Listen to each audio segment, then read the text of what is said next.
We're going to go over some things why people develop tightness, stiffness, and blown disc in the lower back. So here's a spinal segment. This is a low back spinal segment.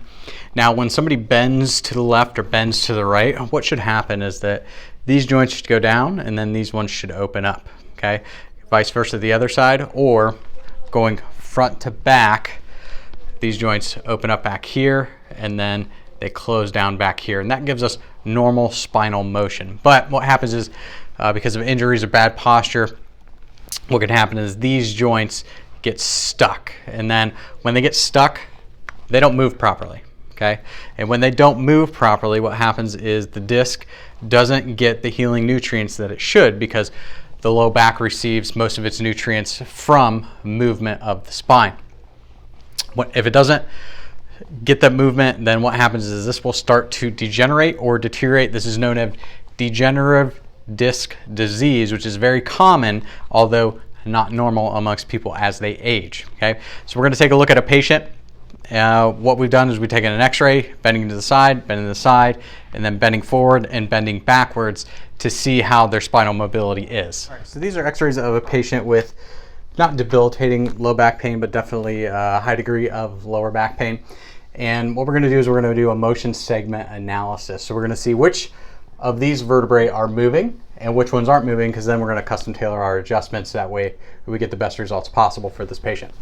Like we said, bending to the right side should go down. Okay, bending to the left side should go down.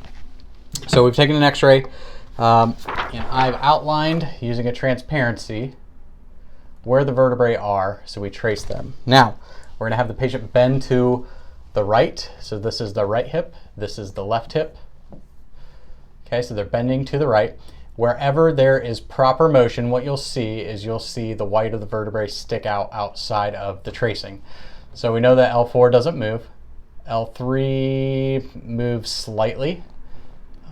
Okay, L2, we're going to cover up that motion right there. L2 moves, we'll trace that. Okay, and then L1 moves as well. So on this right side, we have L4 that is not moving. Okay, what about bending to the left? So let's check that one and see. Okay, we'll put our tracing back over. L4 doesn't move to the left. L3, just a hair. Okay, so what we're gonna do is we're gonna wanna come back to this side. This side didn't move either as well.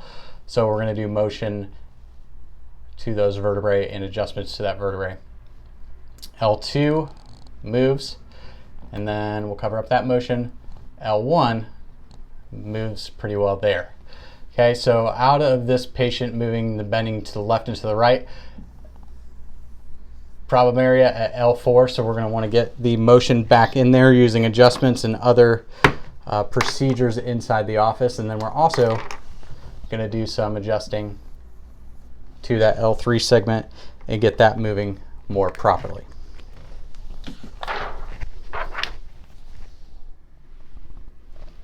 Okay, here's that same patient. What we're looking at is we're looking at the side profile view.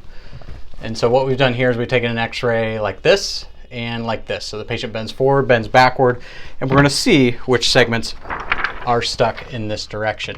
Okay, so what I've done again is I've outlined the vertebrae. This is the sacrum, L5, L4, L3, L2, and L1.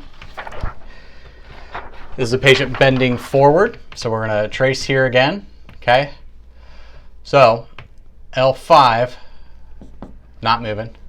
L4 does move. You can see that it has a little bit of motion there. Okay, so we're going to cover that motion up. L3, I mean, just a hair of motion, so we're definitely going to want to do some adjusting there. And then we'll cover up that little bit of motion. L2 moves decently, and then L1 moves decently as well.